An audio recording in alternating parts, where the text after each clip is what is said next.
कालीबंगा के बाद में हमने कौन सी सभ्यता पढ़ी? आहड़ सभ्यता। और आहड़ के बाद भी अपनी कौन सी सभ्यता पूरी हो जाती है? गणेश्वर सभ्यता। और इस गणेश्वर सभ्यता के बाद में अगली जो आपकी सभ्यता है वो है बेराट। कौन सी सभ्यता है? अगली सभ्यता है बेराट। अगली सभ्यता है कौन सी? बेराट सभ्यता। ये भी एक बहुत बेहतरीन सभ्यता है जिससे काफी सारे प्रश्न आने की संभावना रहती है। कौन सी सभ्यता से? बेराट सभ्यता से। अगली जो सभ्यता है, जो सभ्यता जिसका नाम है बेराट सभ्यता। सबसे पहले तो ये बात ध्यान रखना कि अभी जो सीईटी के एग्जाम हुए थे उसमें बेराट को आज भी किस में माना गया है? जयपुर के अंदर माना गया है। हालांकि नए जिलों के हिसाब से अगर हम डिवाइड करें तो अपनी बेराट कोटपुतली के अंदर चली गई है। कहां पर चली गई है? कोटपुतली में। लेकिन सीईटी के एग्जाम के अंदर बेराट को कहां पर माना गया? जयपुर के अंदर माना गया। तो दोनों बातें जो है वो आपको ध्यान रखनी है। तो सबसे पहले तो बेराट सभ्यता वर्तमान में कहां पर है? बेराट वर्तमान में कहां पर है? तो बेराट वर्तमान में है कोटपुतली। कहां पर है? कोटपुतली। बेराट वर्तमान में कहां पर है? कोटपुतली में है। और पहले कहां पर थी? बेराट पहले जो है ये आपकी जयपुर में थी। पहले कहां पर थी? जयपुर में। वर्तमान में कहां पर है? कोटपुतली में। और पहले कौन सी जगह में थी? तो पहले ये जयपुर के अंदर। सर राजस्थान हिस्ट्री इसके अलावा भी और बुक भी पढ़े क्या? बिल्कुल नहीं पढ़ना है। इसके अलावा आपको किसी भी किताब का सहारा लेने की आवश्यकता नहीं है, क्योंकि आपको इतना बेहतरीन कंटेंट दिया जाएगा जिसमें से प्रश्न बाहर नहीं आएगा। 99% प्रश्न जो है वो इस कंटेंट से आपको मिल जाएगा। भाई कोई एक आधा % ऊपर नीचे प्रश्न हो सकता है, लेकिन इतना बेहतरीन कंटेंट दिया जाएगा कि बाहर से आने की संभावना बिल्कुल भी नहीं रहेगी। तो पहले जयपुर में थी, वर्तमान में कहां पर है? कोटपुतली में है। बेराट का प्राचीन नाम क्या था? बेराट का प्राचीन नाम क्या था? बेराट का प्राचीन नाम था विराटनगर। क्या नाम था? विराटनगर। बेराट का जो प्राचीन नाम था वो विराटनगर था। और विराटनगर मत्स्य जनपद की राजधानी थी। कौन से जनपद की? अपने एक जनपद था मत्स्य जनपद। इस मत्स्य जनपद की राजधानी कौन सी है? तो मत्स्य जनपद की राजधानी जिसका नाम क्या है? विराटनगर। मत्स्य जनपद की राजधानी कौन सी है? विराटनगर है। तो पहले इसका नाम क्या था? विराटनगर था। और ये कौन से जनपद की राजधानी है? मत्स्य जनपद की राजधानी जिसका नाम क्या है? विराटनगर नाम है। और साथ में अपनी बेराट सभ्यता जो है ये कौन सी पहाड़ी पर अस्तित्व में आई थी? तो एक पहाड़ी है और उस पहाड़ी का नाम है बिजक पहाड़ी। कौन सी पहाड़ी है? बिजक पहाड़ी है। एक पहाड़ी जिस पहाड़ी का नाम क्या है? बिजक पहाड़ी है। कौन सी पहाड़ी है? बिजक पहाड़ी है। और बिजक पहाड़ी के यहाँ पर कौन सी सभ्यता विकसित होती है? गणेश्वर अपने अपने बेराट सभ्यता जो है वो कौन सी पहाड़ी पर विकसित होती है? बिजक पहाड़ी पर। बिजक के अलावा भी यहाँ पर कई सारी पहाड़ियां जो है जिनके नाम आपको याद रखने हैं। जैसे एक पहाड़ी आती है जिस पहाड़ी का नाम आता है भीम डूंगरी। एक पहाड़ी है जिस पहाड़ी का नाम है भीम डूंगरी। इसके अलावा एक पहाड़ी है जिस पहाड़ी का नाम है गणेश डूंगरी। भीम डूंगरी, गणेश डूंगरी और गणेश डूंगरी के अलावा एक आती है महादेव डूंगरी। महादेव डूंगरी, भीम डूंगरी, गणेश डूंगरी, महादेव डूंगरी और मोती डूंगरी। कौन सी डूंगरी? मोती डूंगरी। ये सारी की सारी पहाड़ियां जो है इनका संबंध किससे है? तो कोटपुतली बहरोड से है। इनका संबंध किनसे है? तो कोटपुतली बहरोड से है। सर पेपर से 15 दिन पहले कोर्स कंप्लीट हो जाएगा। बिल्कुल आपका कोर्स जो है वो लगभग हो जाएगा, तो ज्यादा घबराने की आवश्यकता नहीं है। तो सबसे पहले तो आपको घबराना नहीं है, जो पढ़ाया जा रहा है उसके ऊपर ध्यान देना है। तो पहाड़ी कौन कौन सी है? तो एक तो बिजक, भीम डूंगरी, गणेश डूंगरी, महादेव डूंगरी, मोती डूंगरी। इनका संबंध किनसे है? तो इनका संबंध पहले हम कहते थे जयपुर से है, और अभी आपको ये बताना है कि इनका संबंध कोटपुतली से है। किससे है? कोटपुतली से इनका संबंध है। साथ में बेराट सभ्यता का समय कितना है? बेराट सभ्यता जो है इसका समय कितना है? तो बेराट सभ्यता का समय हो जाएगा आपका 600 बीसी। 600 बीसी बिफोर क्राइस्ट, ये बेराट सभ्यता का समय हो जाएगा। तो इसका समय कितना है? 600 बीसी है। पहले कहां पर थी? तो पहले जयपुर में थी। वर्तमान में कहां पर है? तो वर्तमान में कोटपुतली में है। प्राचीन नाम क्या था? विराटनगर। प्राचीन नाम था विराटनगर। कौन से जनपद की राजधानी है? मत्स्य जनपद की। पहाड़ी कौन सी? बिजक पहाड़ी। और यहीं पर भीम डूंगरी, गणेश डूंगरी, महादेव डूंगरी और साथ में कौन सी डूंगरी? मोती डूंगरी। और साथ में नदी कौन सी बहती है, यहाँ पर कौन सी नदी के किनारे जो है वो बेराट है सभ्यता विकसित हुई थी। तो एक नदी है जिस नदी का नाम है बाण गंगा। कौन सी गंगा? बाण गंगा। और बाण गंगा को कहा जाता है अर्जुन की गंगा। बाण गंगा को अर्जुन की गंगा कहा जाता है। बाण गंगा नदी को अर्जुन की गंगा कहा जाता है। और इस बाण गंगा नदी के किनारे कौन सी सभ्यता विकसित होती है? अपनी बेराट सभ्यता विकसित होती है। कहा जाता है कि पांडवों को जो वनवास हुआ था वो 12 साल का हुआ था और 1 साल का क्या था? अज्ञातवास था। और ये अज्ञातवास इन्हें ऐसी जगह पर बिताना था जहां पर इनको कोई पहचान न सके। तो पांडवों ने अपना अज्ञातवास जो था वो कहां पर बिताया था? विराट नगर में बिताया था।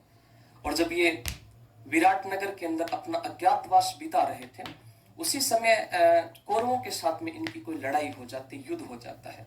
और अर्जुन उस युद्ध को लड़ने के लिए जाते हैं। और जब अर्जुन युद्ध लड़ने के लिए जाते हैं तो उनके पास में उनके धनुष और बाण नहीं थे, क्योंकि जब ये अज्ञातवास में गए थे तो ये धनुष बाण किसी वृक्ष के ऊपर रख के जाते हैं और उस वृक्ष से वादा करके गए थे कि जब कभी भी मैं इस धनुष और बाण को हाथ लगाऊंगा तो सबसे पहले इन्हें गंगा से स्नान करवाऊंगा। और जब उस युद्ध में धनुष और बाण को उठाकर लाने का प्रयास करते हैं तो वृक्ष ऊपर उठने लगता है, जिसकी वजह से अर्जुन उस वृक्ष से प्रार्थना करते हैं कि पहले महाराज आप नीचे आइए, मेरे हाथ में मेरे धनुष और बाण लग जाएंगे तभी मैं क्या कर सकता हूँ? नदी को उत्पन्न कर सकता हूँ, गंगा को उत्पन्न कर सकता हूँ। वैसे तो राजस्थान में गंगा है नहीं। तब अर्जुन ने अपने तीर से एक नदी उत्पन्न की थी और उस नदी का नाम क्या था? बाण गंगा नदी था। और बाण गंगा नदी के किनारे बेराट सभ्यता विकसित होती है, जो पहले कहाँ पर थी? जयपुर में। वर्तमान में कहाँ पर है? कोटपुतली में। प्राचीन नाम क्या है? विराटनगर। और विराटनगर कौन से जनपद की राजधानी? मत्स्य जनपद की राजधानी। पहाड़ी कौन सी? बिजक पहाड़ी। यहीं पर भीम डूंगरी, गणेश डूंगरी, महादेव डूंगरी और मोती डूंगरी है। इसके अलावा सबसे पहले यहाँ पर आपको ध्यान रखना है कि बात थी 1837 ईस्वी की। 1837 ईस्वी में एक व्यक्ति जिसका नाम था कैप्टन बर्ट। क्या नाम था? कैप्टन बर्ट नाम था। Captain Burt. और कैप्टन बर्ट ने बिजक पहाड़ी से कौन से शिलालेख की खोज की थी? तो सबसे पहले कैप्टन बर्ट जो था, इस कैप्टन बर्ट ने बिजक पहाड़ी यानी कि विराटनगर से एक शिलालेख की खोज की थी, बीसी या ईसा पूर्व। बीसी का मतलब बिफोर क्राइस्ट होता है, उसी को ईसा पूर्व कहते हैं हिंदी में। बिल्कुल जी, नमस्कार। तो 1837 ईस्वी में कैप्टन बर्ट ने बिजक पहाड़ी से बाबरू शिलालेख की खोज की थी।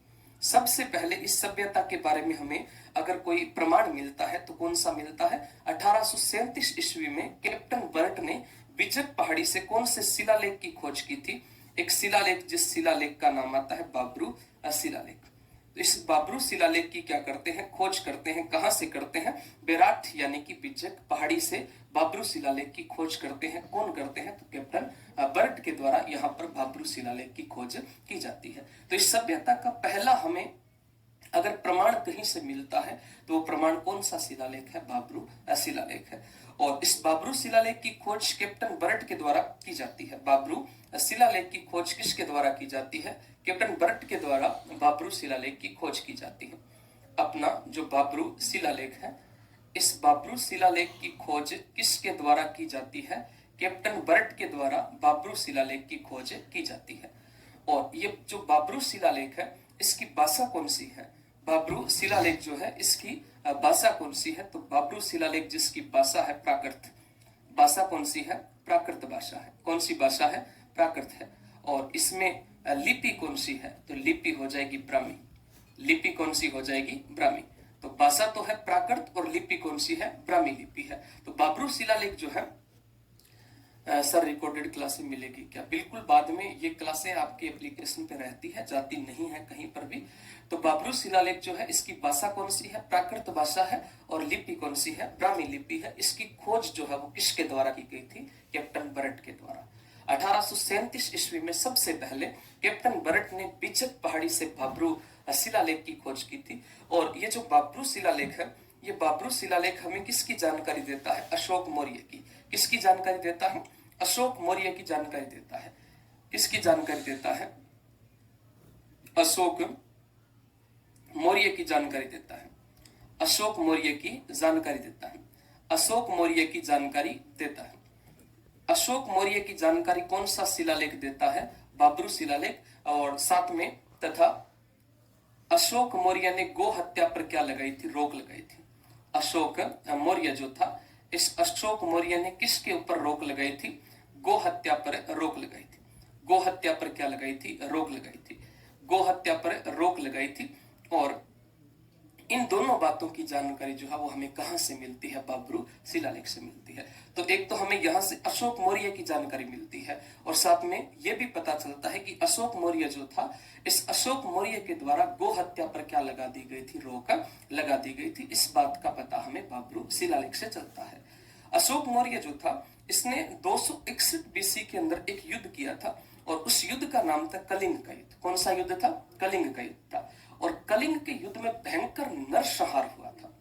और उस भयंकर नरसंहार को देखकर अशोक जो है वो बड़े दुखी हो जाते हैं, और अशोक मौर्य कहते हैं कि आज के बाद में हम लड़ाई झगड़ा युद्ध वगैरह नहीं करेंगे।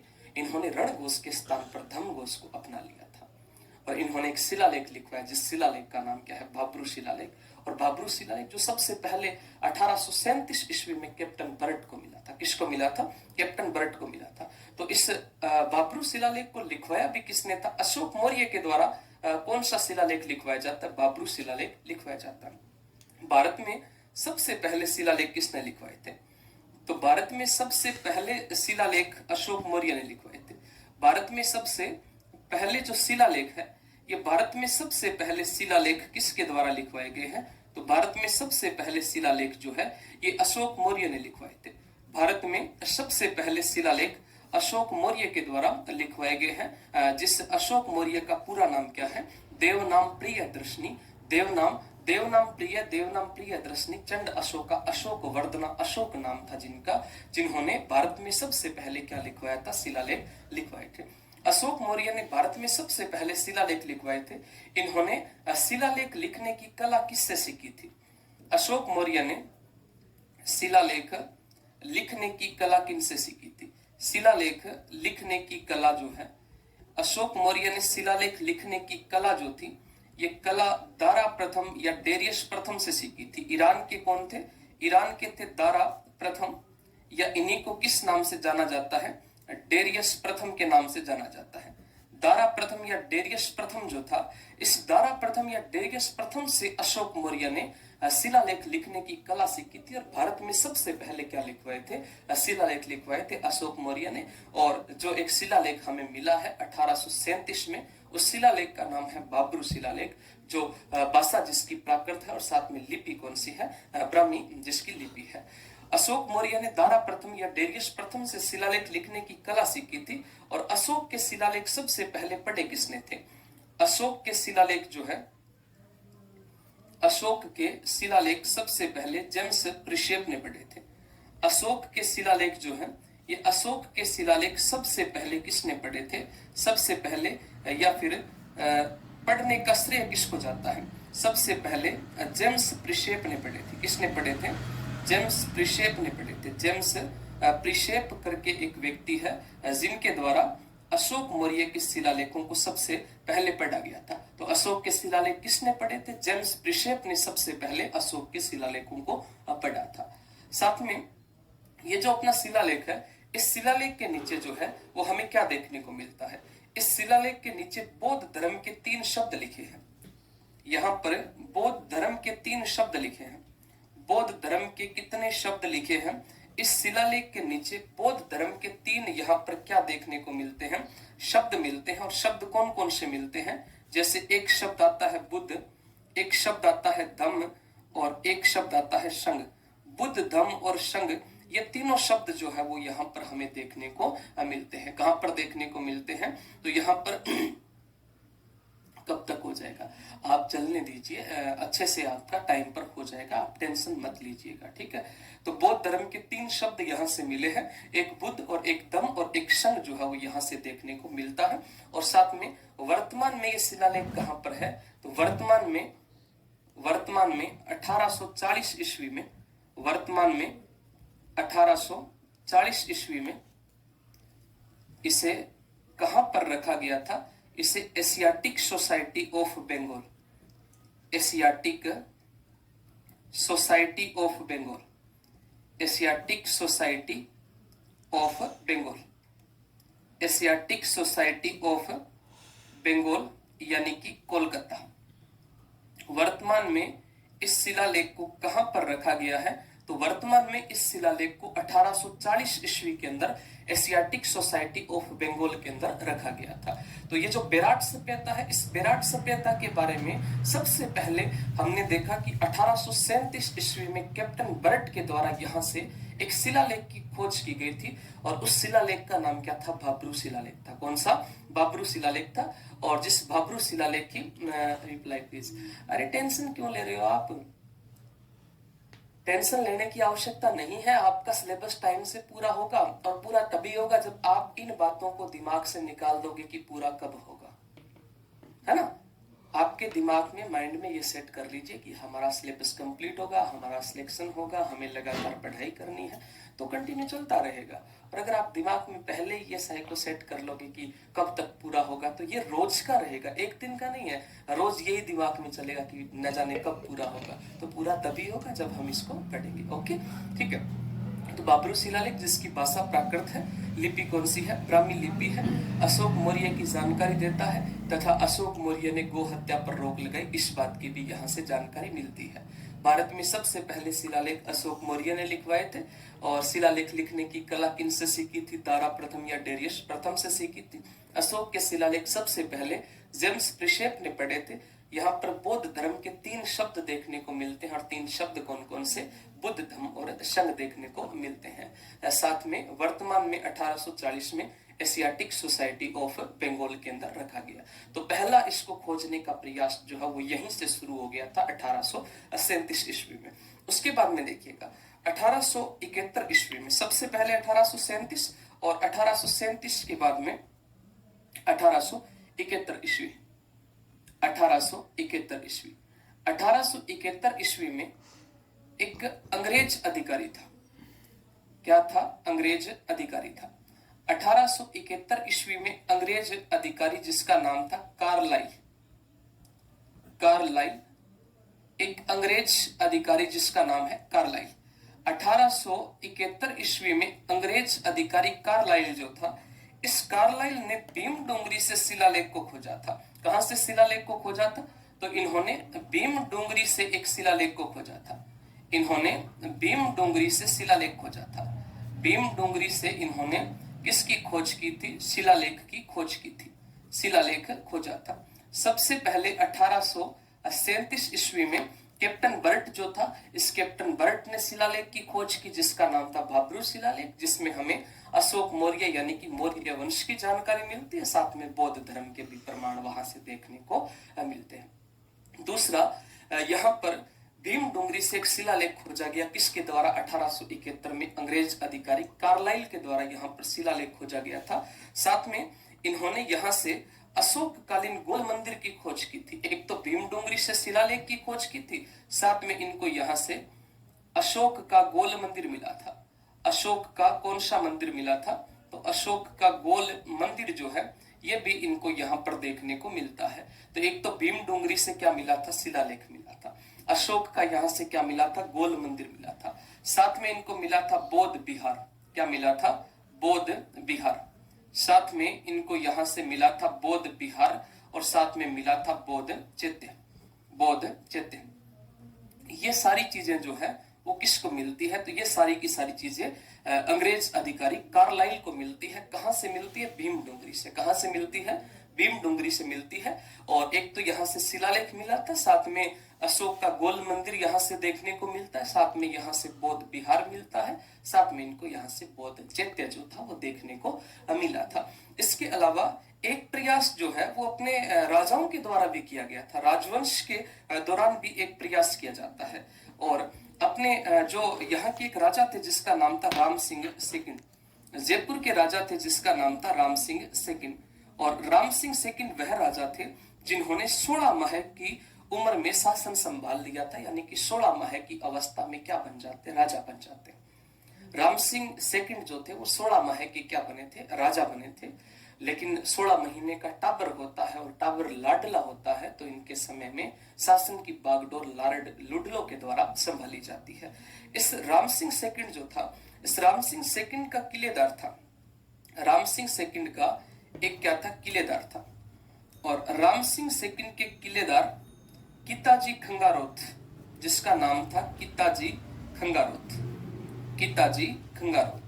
और खंगारोत जो है ये भी एक कछवाहों की शाखा है।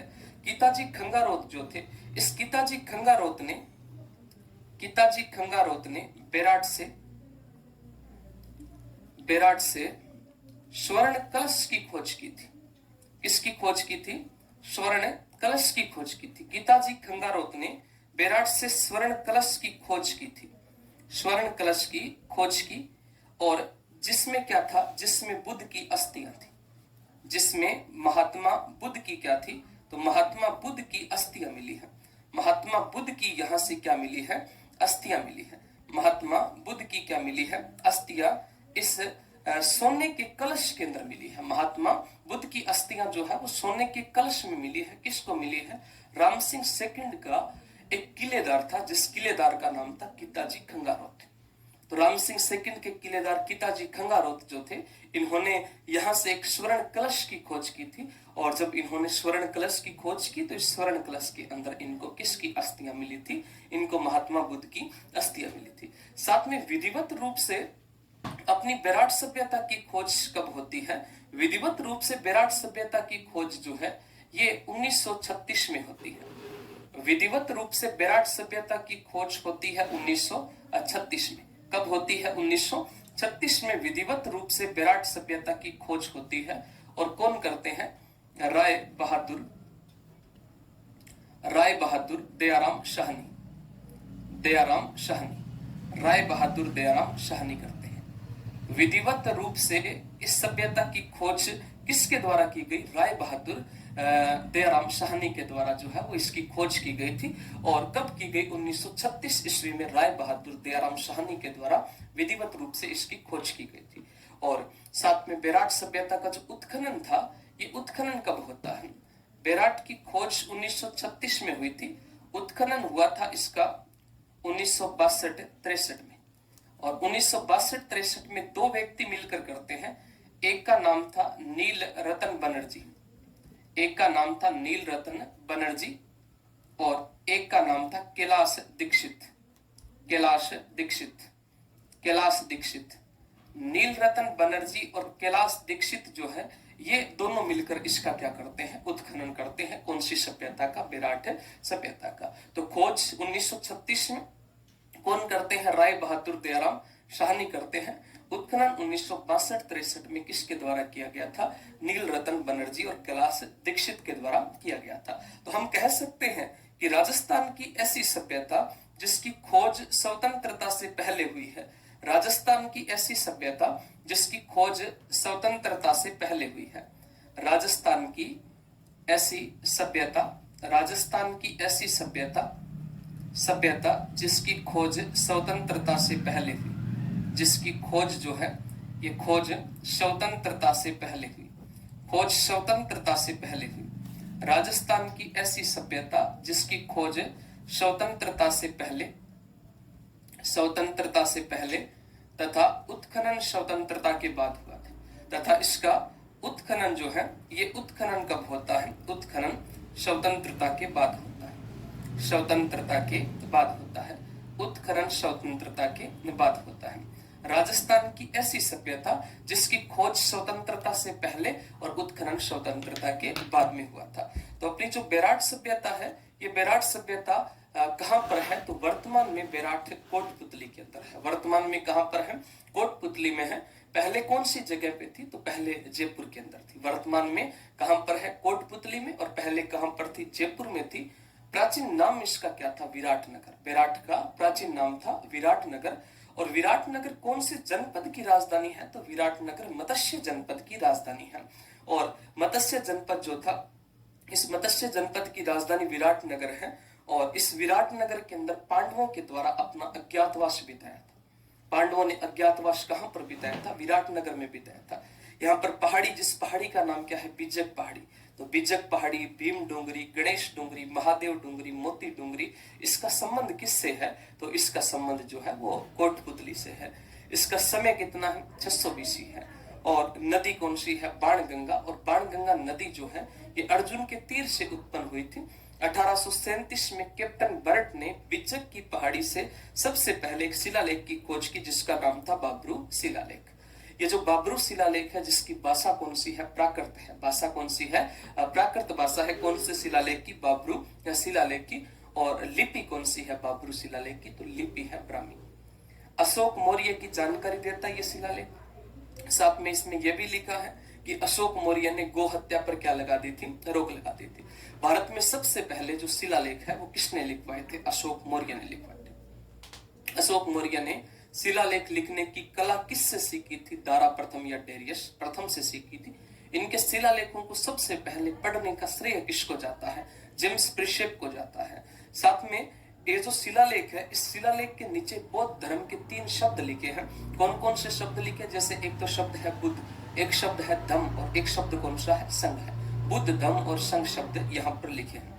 वर्तमान में 1840 ईस्वी में Asiatic Society of Bengal Kolkata में ये शिलालेख जो है इसको रखा गया था। साथ में ये जो अपना बेराट है इसके बारे में 1871 ईस्वी में अंग्रेज अधिकारी जिसका नाम था कार्लाइल, और कार्लाइल जो था इन्होंने भीम डोंगरी से एक शिलालेख की खोज की थी। साथ में इनको यहाँ से भीम डोंगरी से अशोक का गोल मंदिर मिला था। साथ में यहाँ पर बौद्ध विहार मिला था और साथ में बौद्ध चैत्य जो है वो इनको देखने को मिलता है।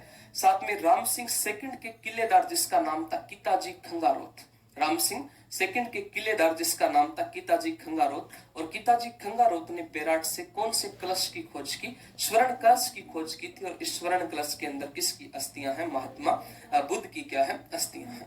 और विधिवत रूप से इस सभ्यता की खोज 1936 में होती है। कब होती है? 1936 में। कौन करते हैं? राय बहादुर दयाराम शाहनी करते हैं। उत्खनन 1962-63 में नील रतन बनर्जी और कैलाश दीक्षित के द्वारा किया जाता है। राजस्थान की ऐसी सभ्यता जिसकी खोज स्वतंत्रता से पहले हुई थी, उत्खनन स्वतंत्रता के बाद में होता है। साथ में यहां से 1999 में बेराट से हमें क्या देखने को मिलता है? तो 1999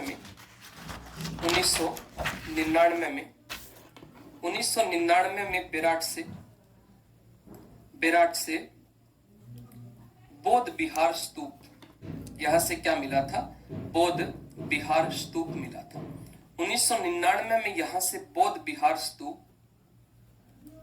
साथ में बुद्ध की मथुरा शैली में बनी मूर्ति, बुद्ध की मथुरा शैली में बनी मूर्ति, बुद्ध की मथुरा शैली में बनी मूर्ति, मथुरा शैली में बनी मूर्ति मिली थी।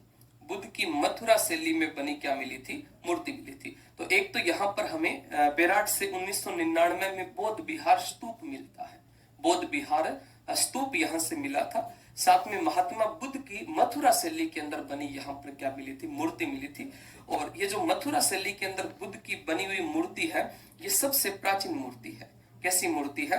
सबसे प्राचीन जो है ये महात्मा बुद्ध की सबसे प्राचीन जो प्रतिमा है वो कहाँ से मिली है? तो सबसे प्राचीन प्रतिमा जो है ये बेराट से देखने को मिलती है। तो बेराट में और भी बहुत सारी बातें हैं जिनको हम नेक्स्ट क्लास के अंदर पढ़ेंगे। आज के लिए इतना ही, और साथ में आपका जो सिलेबस है वो कंटिन्यू आपका चलता रहेगा। कल आपकी सभ्यता कंप्लीट हो जाएगी और हम लगभग कल जो है वो राजपूतों की उत्पत्ति जो है इसको शुरू कर देंगे। और राजपूतों की उत्पत्ति के बाद में सबसे पहले हम गुर्जर प्रतिहार वंश के ऊपर चर्चा करेंगे, क्योंकि गुर्जर प्रतिहार वंश जो है वो सबसे मुश्किल टॉपिकों में से एक टॉपिक माना जाता है। तो मुश्किल जो है उसको आप सबसे पहले पढ़ो और बड़े आसान तरीके से पढ़ो, क्योंकि गुर्जर प्रतिहार वंश को आपको बेहद ही बेहतरीन तरीके से पढ़ाया जाएगा और अच्छे कंटेंट के साथ में। तो मिलते हैं नेक्स्ट क्लास में, तब तक के लिए जय हिंद, जय भारत, धन्यवाद।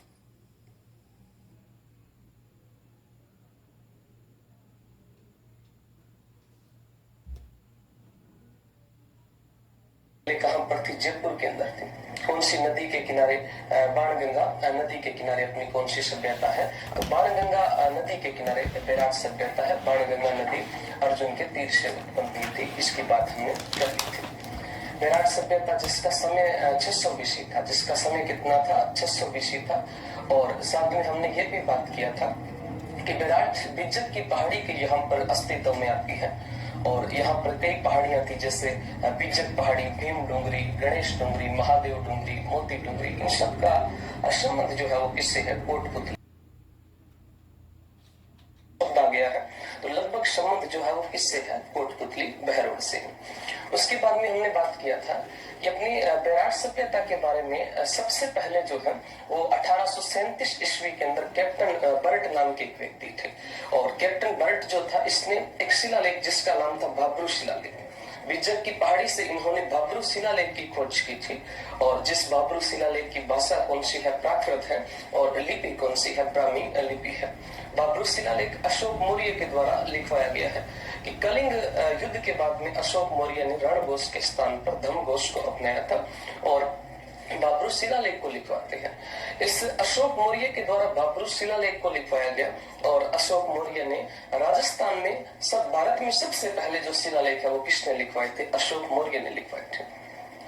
और अशोक ने शिलालेख लिखने की कला कहां से सीखी थी? डेरियस प्रथम या दारा प्रथम जो ईरान के राजा थे, इनसे शिलालेख लिखने की कला सीखते हैं। और साथ में हमने ये भी पढ़ा था कि इनके शिलालेखों को सबसे पहले जेम्स प्रेषित के द्वारा पढ़ा जाता है।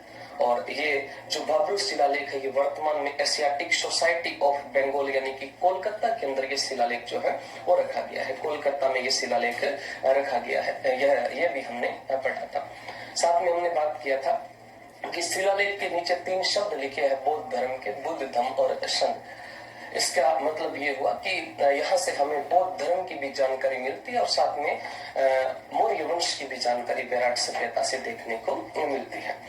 और हमने बात किया था 1871 ईस्वी में एक अंग्रेज अधिकारी जिसका नाम था कार्लाइल। और कार्लाइल जो था इसने भीम डूंगरी से एक शिलालेख की खोज की थी। और जो भीम डूंगरी से शिलालेख की खोज करते हैं, इस शिलालेख के साथ में इनको यहाँ से अशोक का गोल मंदिर मिला था, साथ में बौद्ध विहार मिला था और साथ में बौद्ध चैत्य जो है वो कार्लाइल को मिला था।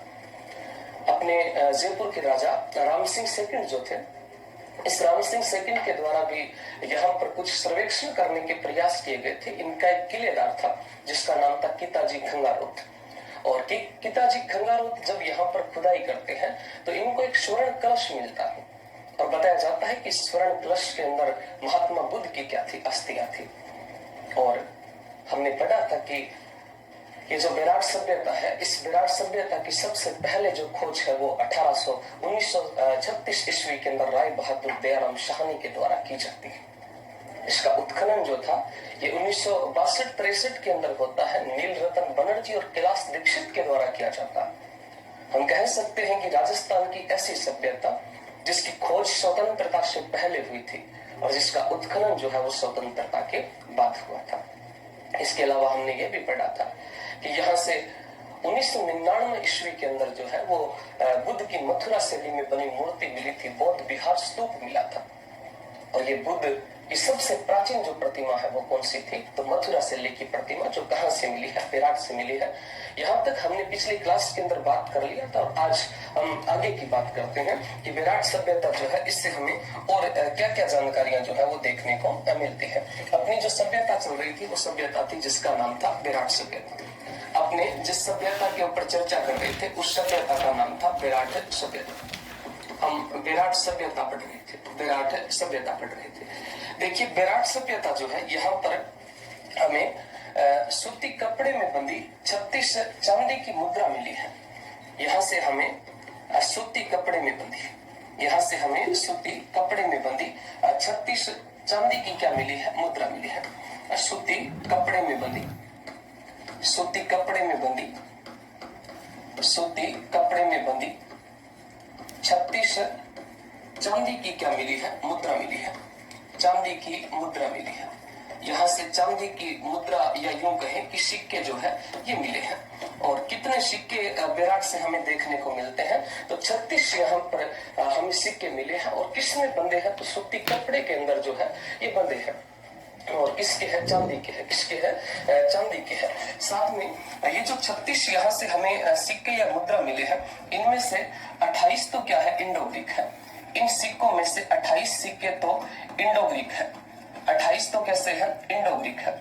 इन सिक्कों में से 28 सिक्के तो इंडो ग्रीक सिक्के हैं और 8 इनमें क्या है, 8 इनमें पंचमारक सिक्के हैं। 8 इनमें क्या है, पंचमारक सिक्के हैं। जो हमें टोटल कितने मिले हैं, 36 सिक्के मिले हैं। कहां से मिले हैं, तो बेराट से मिले हैं। टोटल 36 सिक्के हैं, जिनमें से 28 इंडो ग्रीक सिक्के हैं और 8 कैसे हैं, पंचमारक सिक्के हैं। 8 कैसे हैं, पंचमारक सिक्के हैं। और जो 28 इंडो ग्रीक सिक्के हैं, इनमें से हमें 16 यूनानी शासक मिनेंडर के मिले हैं। 16 किसके हैं, तो यूनानी शासक जिसका नाम क्या था, यूनानी शासक जिसका नाम था मिनेंडर। क्या नाम था, मिनेंडर नाम था, मिनेंडर नाम था। यूनानी शासक मिनेंडर जो है, इस मिनेंडर के सिक्के कहां से मिले हैं, बेराट से मिले हैं। तो ये प्रश्न भी आपसे पूछा जा सकता है और प्रश्न पूछा भी गया है कि बेराट से या फिर मिनेंडर के सिक्के कहां से मिले हैं। यूनानी शासक मिनेंडर के सिक्के कहां से मिले हैं, तो बेराट से मिले हैं। कितने सिक्के मिले हैं, 16। टोटल कितने मिले हैं, 36 मिले हैं। किसके हैं, चांदी के हैं। किसमें बंधे थे, सूती कपड़े में बंधे थे। और कहां से मिले हैं, तो बेराट सभ्यता से मिले हैं। और यहां से क्या मिले हैं, इसके अलावा बेराट से हमें एक लिपि है, जिस लिपि का नाम है शंख लिपि।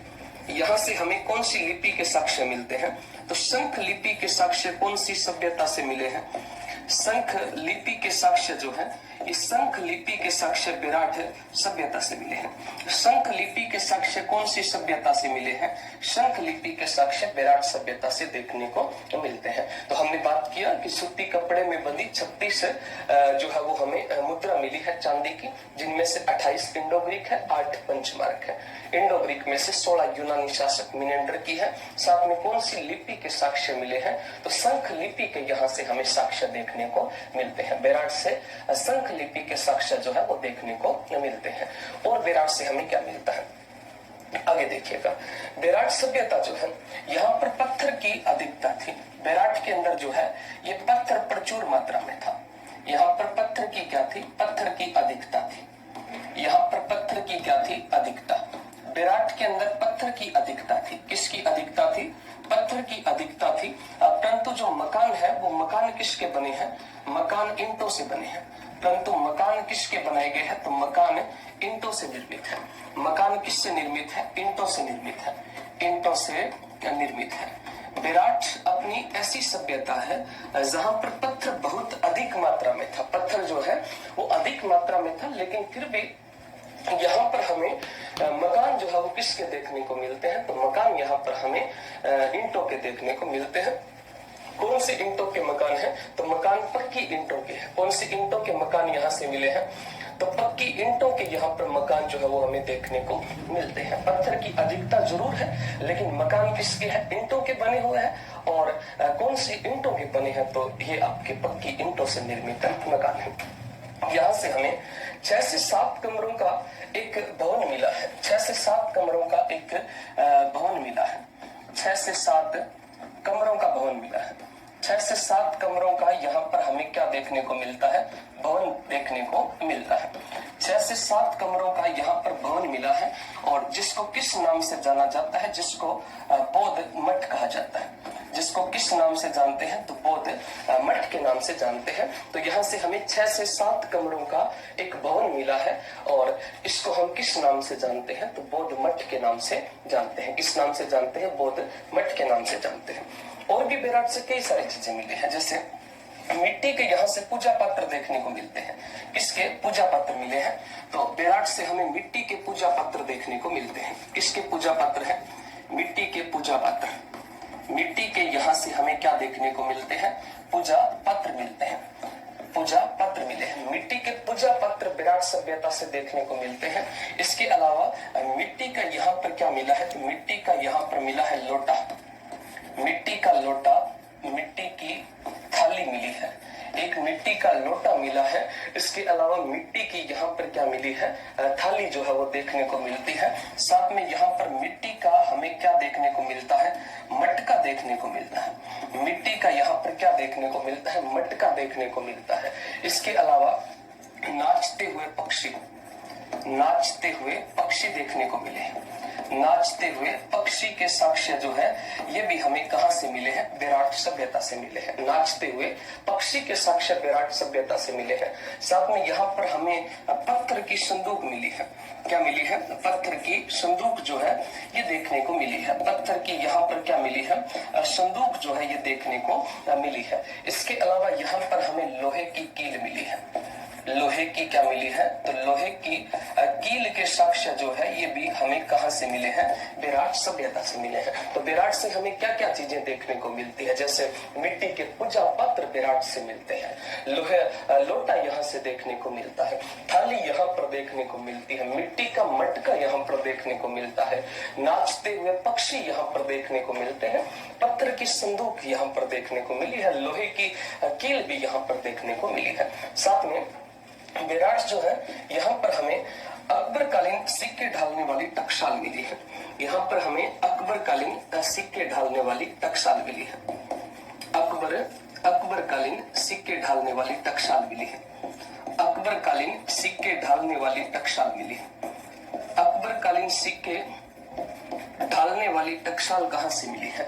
सिक्के ढालने वाली टकसाल जो है ये टकसाल कहाँ से मिली है? तो अकबरकालीन सिक्के ढालने वाली टकसाल जो है ये विराट से मिली है। अकबरकालीन सिक्के ढालने वाली टकसाल जो है वो कहाँ से मिली है? विराट से मिली है। और इस टकसाल के अंदर जो है वो हमें कौन कौन से सिक्के मिले हैं? तो इस टकसाल में हमें एक तो अकबर के अलावा अकबर के पुत्र जिसका नाम क्या था? जहांगीर, और जहांगीर के पुत्र जिसका नाम था शाहजहां, इन सभी के यहाँ से क्या मिले हैं? सिक्के मिले हैं। तो यहाँ पर हमें इस अकबरकालीन सिक्के ढालने वाली टकसाल के अंदर किस किस के सिक्के प्राप्त हुए हैं? तो यहाँ से हमें अकबर के सिक्के मिले हैं, यहाँ से हमें जहांगीर के सिक्के मिले हैं, और साथ में यहाँ से हमें किसके सिक्के मिले हैं? तो यहाँ से हमें शाहजहां के सिक्के देखने को मिलते हैं। इसके अलावा अपने विराट की यात्रा जो है वो कौन करते हैं? हवेन शाह। एक चीनी यात्री थे और उस चीनी यात्री का नाम था हवेन शाह। एक चीनी यात्री है और उस चीनी यात्री का नाम है हवेन शाह।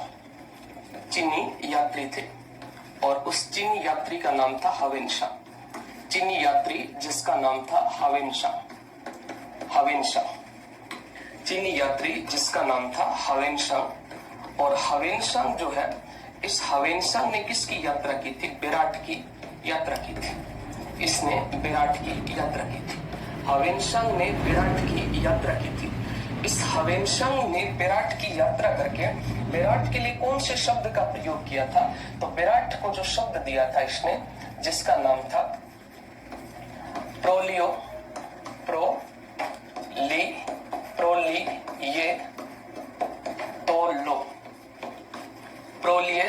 शब्द दिया था। तो विराट के लिए जिस शब्द का प्रयोग किया था उस शब्द का नाम था प्रोलिए शब्द था। और कई जगह आपको यह शब्द पारयत्र भी मिलता है। क्या शब्द मिलता है? पारयत्र भी शब्द मिलता है। कई जगह इस शब्द का नाम जो है वो पारयत्र भी लिखा मिलता है, लेकिन ज्यादातर किताबों के अंदर जो है वो कौन सा शब्द मिलता है? प्रोलियो शब्द जो है ये देखने को मिलता है। किसने नाम दिया था? तो हवेनशांग ने नाम दिया था। हवेनशांग जिसकी पुस्तक का नाम क्या था? हवेनशांग जिसकी पुस्तक का नाम क्या था? हवेनशांग की किताब जो थी, इसकी किताब सीयूकी। इसकी किताब कौन सी थी? तो इसकी किताब थी सीयूकी। सीयूकी नामक इसने क्या लिखी थी? किताब लिखी थी। और साथ में जब हम प्रतिहार वंश पढ़ते हैं तब हम कई शब्द पढ़ते हैं। जैसे प्रतिहार वंश जो था, इस गुर्जरों के क्षेत्र को हवेनशांग के द्वारा कौन सा नाम दिया गया था? पुचेलो नाम दिया गया था। इनकी जो राजधानी थी, जिस राजधानी का नाम था भीनमाल, और भीनमाल को कौन सा नाम दिया गया था? तो भीनमाल को पिलो मोलो शब्द दिया था। एक अपने उनमें राजा पढ़ते हैं जिसका नाम था नरबट, और नरबट को उपाधियां देते हैं हवेनशांग। एक पिलीपणी की थी और एक पेलोपेली की। तो जो अजीब से शब्द आते हैं, ऊंच पंचोला जी का नाम आया जो अपने को समझ में नहीं आते, वो लगभग नाम किसके द्वारा दिए गए हैं? तो हवेनशांग के द्वारा ये नाम दिए गए हैं। साथ में इस हवेनशांग को यात्रियों का राजकुमार व नीति का पंडित कहा जाता है। हवेनशांग को किस नाम से जानते हैं? तो हवेनशांग को कहा जाता है यात्रियों का राजकुमार। यात्रियों का क्या कहते हैं? राजकुमार कहा जाता है। हवेनसांग को यात्रियों का राजकुमार और साथ में किस नाम से जाना जाता है? नीति का पंडित कहा जाता है। यात्रियों का राजकुमार कहते हैं और साथ में नीति का पंडित किसको कहते हैं? तो नीति का पंडित आपके हवेनसांग को कहा जाता है। जिस हवेनसांग ने विराट के लिए कौन से शब्द का प्रयोग किया था? तो इसने विराट के लिए जो शब्द दिया था जिसका नाम था प्रोलिय तोलो शब्द दिया था। साथ में हवेनसांग ने विराट के अंत का कारण किसको बताया था? हवेनसांग ने विराट के अंत का कारण जो था, विराट के अंत का कारण किसको बताया था? हवेनसांग ने विराट के अंत का कारण जो है ये हुण राजा मिहिरकुल को बताया था। हुण राजा जिसका नाम क्या था? मिहिरकुल। हुण राजा जिसका नाम था मिहिरकुल। हुण राजा जिसका नाम था मिहिरकुल।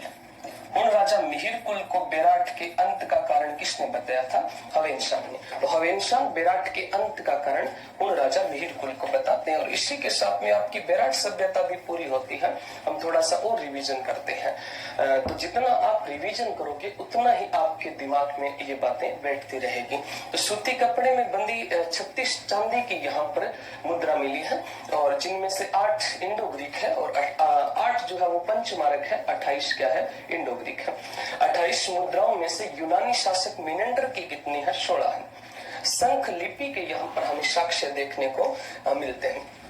पत्थर की अधिकता थी लेकिन फिर भी मकान जो है वो किसके बने थे? पक्की ईंटों से निर्मित थे। 6 से 7 कमरों का एक भवन मिला है और इस भवन को किस नाम से जाना जाता है? तो बौद्ध मठ के नाम से जाना जाता है। मिट्टी के यहाँ से पूजा पात्र प्राप्त हुए हैं। मिट्टी के पूजा पात्र प्राप्त हुए हैं। जैसे हमें लोटा भी यहाँ से मिट्टी का देखने को मिलता है, थाली भी मिलती है, मटका मिलता है। नाचते हुए पक्षी के साक्ष्य कौन सी सभ्यता से मिले हैं? तो ये प्रश्न बड़ा महत्वपूर्ण हो जाता है कि नाचते हुए पक्षी के साक्ष्य जो वो कहां से मिले हैं? तो नाचते हुए पक्षी के साक्ष्य आपको विराट से मिले हैं। पत्थर की संदूक मिले हैं, लोहे की किले मिली हैं। अपनी विराट सभ्यता कैसी सभ्यता है? लोहे युगीन सभ्यता है। कैसी सभ्यता है? लोहे युगीन सभ्यता है। और यहाँ से हमें अकबरकालीन सिक्के ढालने वाली टकसाल मिली है जिसमें अकबर, जहांगीर, शाहजहां के हमें सिक्के देखने को मिलते हैं। साथ में चीनी यात्री हवेनसांग जो था जिसने विराट की यात्रा की थी और विराट के लिए कौन से शब्द का प्रयोग किया था? तो विराट के लिए प्रोलिय तोलो शब्द का प्रयोग किया था। कई जगह पारयत्र नाम जो है ये भी मिलता है। इसकी किताब का नाम क्या था? तो इसकी किताब का नाम था शियुकी। इस हवेनसांग को यात्रियों का राजकुमार कहते हैं, साथ में नीति का पंडित कहा जाता है। विराट के अंत का कारण हवेनसांग ने किसको बताया था? मिहिरकुल को बताया था। और आपकी जो अंतिम सभ्यता है उस सभ्यता का नाम आता है बालाथल सभ्यता।